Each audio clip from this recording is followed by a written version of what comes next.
Mishmi Tuhis, Countercut Canyon Coyote Woman from Indian Canyon Nation. This is addressing San Benito County, and San Juan Bautista, and South Santa Clara by Gilroy for a recent development. It's called the BETABEL Project, and I am addressing a pamphlet that when I was visiting a friend in Hollister, I read the pamphlet, and it's like the BETABEL Project, and it led me to react in a fashion that has still led me to be upset, and it's very, very frustrating.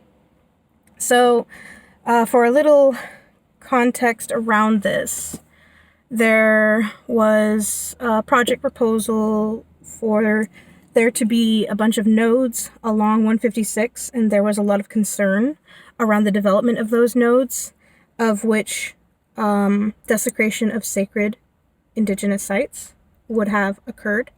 So Pork, protecting our rural community, started working to inform the public about those possible pitfalls around that development, and they succeeded in getting many signatures in opposition, and that was a wonderful success case.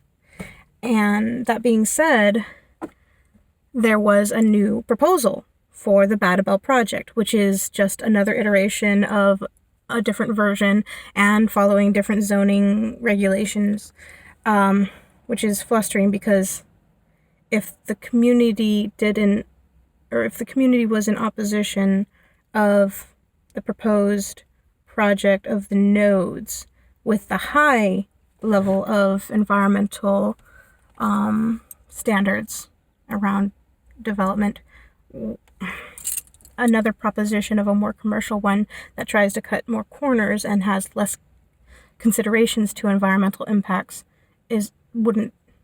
wouldn't it be known that that's not supported either?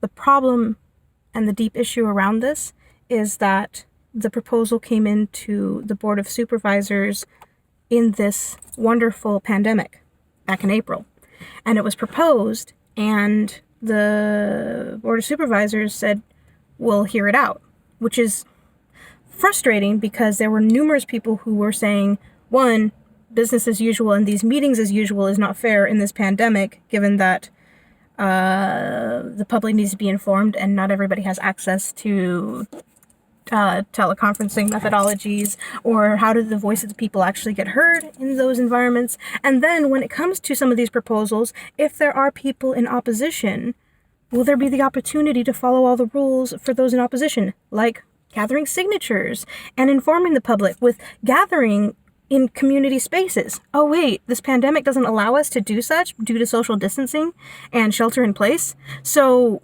anything that goes through and that doesn't allow the people to pursue the efforts of due diligence, is it really fair? So one, that's an issue. And then, as I said, I'm still in reaction, so I do have my perspective that is really charged on this. One, it's not even addressed to the community member. It just says resident because there is a budget that is easily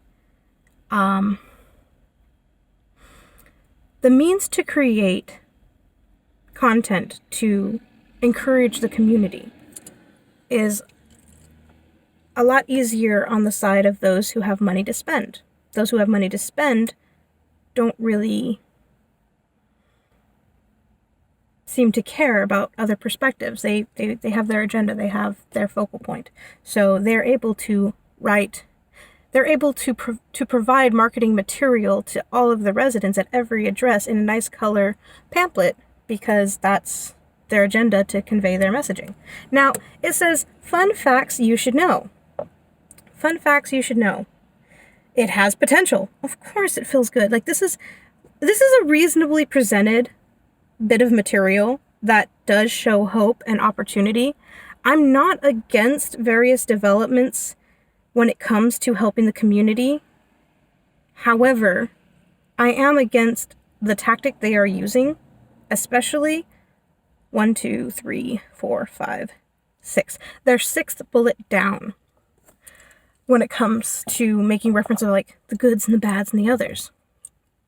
So, again, I'm not against certain developments. I am for opportunities and communities to have these things. However, I am against this tactic. It says, sensitivity to Native American history. Despite expert testimony showing there are no Indian presence existed on this former junkyard, we are working with state officials to show of respect for the land's rich history. You're using Native Americans, you're using Indians. Do you talk to indigenous peoples to find out what they want to call themselves? Do you know how they self-identify? Do you know the name of the indigenous peoples of whose land you are on? Oh, but you're going to work with state officials to acknowledge due diligence of the rich history? You're not... I'm still in reaction. Calm down. One, you should be talking to the people. Who are the tribes of the area that this development is transpiring on? Who? Offhand, I can tell you there are 3 active groups. One of them is not as active as another one, but there are 2 Ama Mutsun tribal bands. They're splinter groups. And there's the Indian Kanyon Mutsun band of Costanoan Ohlone people. Ama Mutsun tribal band has Protect Judastock. And they have other efforts of land stewardship and respectful, reciprocal relationship building to how peoples can learn from the land and take care of the land and understand their responsibility to the land. Not economy, not profit, not focus on exploiting and extracting resources from the earth to provide supposed monetary gain. Has potential.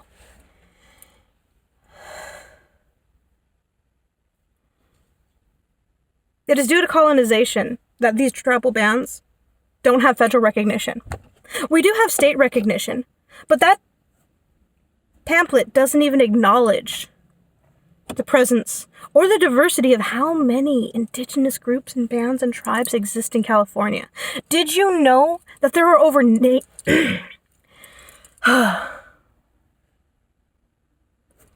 Some people do not happen to know that there are over 90 languages in California, in excess of 200 language dialects.